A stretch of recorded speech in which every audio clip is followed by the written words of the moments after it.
Just a couple of things to check on your Loncin G200 or similar type engines if you can't get it to start. So before you contact our service department, just make sure you check these couple of things.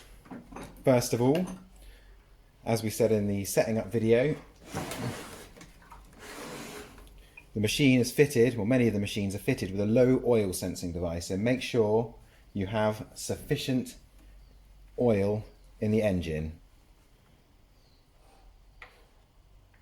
If the engine oil level is too low, it won't start, or it will start and then turn off after a few moments. Double check you have the on-off switch in the correct position.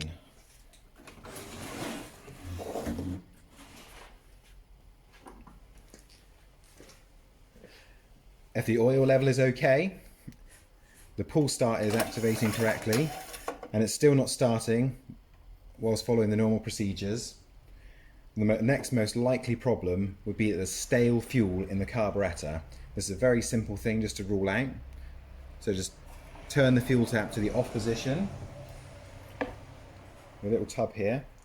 You see there's a small bolt on the side of the carburettor pointing out at about a 45-degree angle. Simply remove that bolt.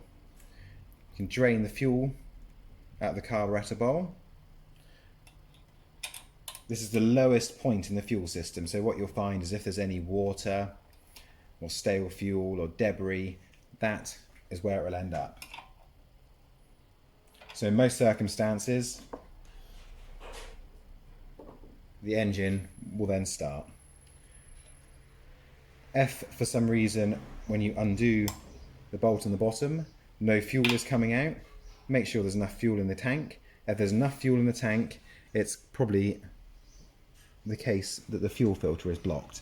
So you'll have to have a look at that one. We'll make another video on that. Thanks very much.